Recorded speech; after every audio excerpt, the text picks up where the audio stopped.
Welcome everybody. Thank you for all your questions for this second round to give answers and in the role of Ask the Professor. We are standing here in Holland at the central area to do the traffic control. We will see here many central organizations who can do the traffic control. We have some of them, and here in Utrecht that's the biggest one, and also where I'm standing in front of the building. Let's talk about the questions. The question number one. We saw dispatching on local, regional and national level. Is there also dispatching on international level? And the second one, in Europe we have several international trains with several boarding crossings, both for passengers as for freight trains. Do countries communicate with each other on these trains? And the answer is yes, of course. When you look at airplanes, you have also towers who can control the traffic on the air, and we have the same procedure on traffic with the rails. So in Holland we have the districts with several contract areas who they can control the trains and running all on the rail. So when a train is going national, it's no problem. We can control it as an infra manager itself. When they go across the border, then there must be communication in between how they control this train safely to the border or over the border, and then there is also a connection with the other control center like we are standing here in Utrecht. So that's the way how it works. The procedures is different per country. And why? Because safety is always the number one, and we talk about safety, we talk about signaling and control of the trains. And this is really important, that you have the right language per train when they go across the border. Now I'd like to give and handle question number two. You have several questions about performance parameters of trains, trams or other things in the railways. And I think it's a good question because you like to know what is really the performance of the train and the infra. But that's not easy, because when you like these answers in your email box, it's not open, it's not public. And it is because it is sensitive between the contractors and the infra managers and rolling stock also. So in between there are contracts, and it is really sensitive to put that just online. It's not because it is a secret, we cannot say, you may not see it, but it is more because of the contracts and the sensitivity in between and how to control this.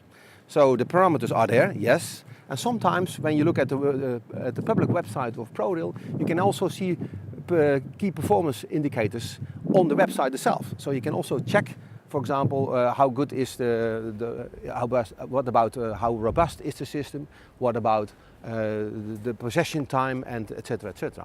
So there is some information available on the websites. So please check on your website in your own country if there is some performance indicators ready on the website.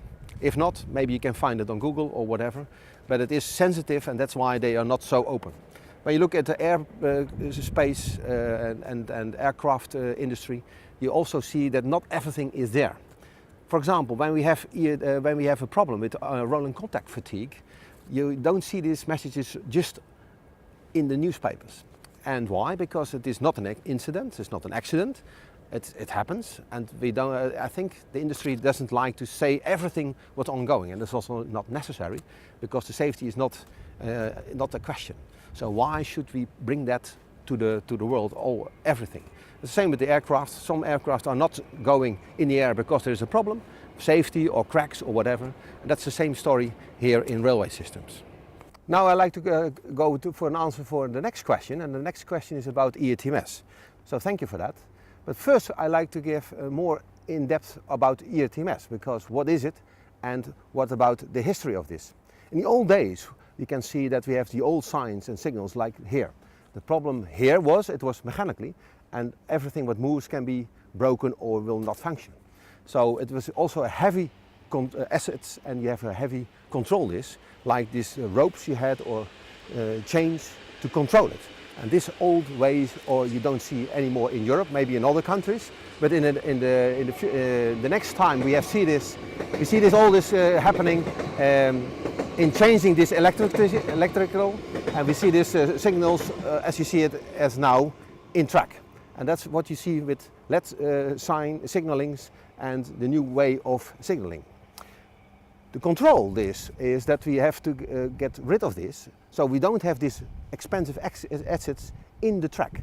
And that means that we ERTMS, the E from European, means that we have a European controlling system, that we can use this in the track But better is not use it in track because it is cost efficient, not that high. So why not use this in the train? So then you get a higher level of ERTMS. So what we have now is ERTMS level 1, you could say. That's just as it is outside with the normal signals you can see outside. And the next phase is, okay, can we put that in the train? So we have signaling systems in the train, so that is not necessary anymore that we have no assets of signaling in the track. What I like to tell now is, okay, what was the question about ERTMS? ERTMS works with a fixed braking distance for a particular train combination. Yes, that's true. It's not aware of the rail surface issues, so the surface is not defined. So it presumes it will be using the most pessimistic parameters, and the system will oblige the driver to drive as if the rail is always slippery. I think that's the right conclusion. This will limit throughput over a line. And I fully agree. So when you use ERTMS, as I said, you have ERTMS already on board of the train. You like also to use the capacity of these onboard systems, because then you can also have a closer contact with another train. So you obtain more space in track. And also when your braking distance is not based on slippery track, but just as it is, you can also have a better distance and also a shorter breakage distance, and therefore you need friction modifiers and you have to control the slippery track. And that's another challenge you can do by research, but also control this by slippery sensors inside the train. Nice to see is what we see here is the black building over there.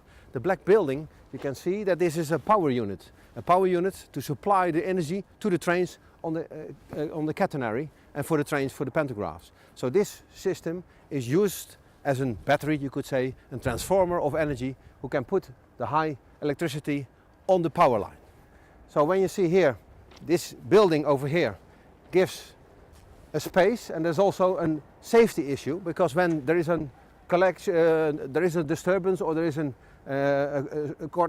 circuit ongoing, then you have to be safe. So the fire brigade is inside the building too, to have safe issues. You can also see the piles on top. That's because of the thunderstorms. So when the thunderstorm is going inside this building, it will not go inside, it will go guided outside and then put it in the ground. So we have no problems in this power station also.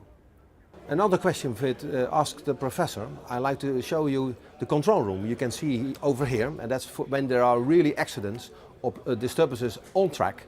So not for the traffic controllers, that's what we discussed in another question. But here you can see the nerve center, you could say, of Holland in Utrecht city, that we can control all kinds of problems and disturbances outside. What you see here is when people are working here quiet at the moment. That's because there are no incidents or accidents or whatever. So people are really quiet, and that's the good attitude, of course. But then there are really problems, for example, a derailment of a train, then people have to act. And therefore we have this big room where all the stakeholders in operations are available here. For example, the maintenance contractors are there, the rolling stock owners, all kinds of freight operators are really inside, physically inside this room. And therefore it is really easy to have connection with each other and also talk about the solution. Because when there is a breakdown of the catenary line, the power line, then the question is how long it will take and how to inform all the passengers, as you as a passenger as well, and also the freight operators. That's what is doing here back in this room. It's one big room and there is really physical contact with each other. When you look at the wall on the end, then you see all the figures, all the parameters which are really available and needed to make decisions. For example, the train operating times, the trains which are operating, they can zoom in on which traffic control room they like to have communication or whatever. Myself, I'm also in the loop for controlling when there are accidents or really big disturbances in a technical way. So sometimes also being called to come here and make the decision, for example, when there's a derailment. Not often, so I'm really glad that I'm here really as a visitor. Here in this room you can see that they use a big wide screen for all people who are working in this control and crisis room. This is the nerve center of Holland about infra management and also the infrastructures and the rolling stock owners and freight operators. They all work in this room together. But you can see they have all their own places, and one person is you could say, the physical connection point of an asset owner or a stakeholder. So thank you for your questions for today. I really enjoy to give answers. Hopefully you also enjoy this.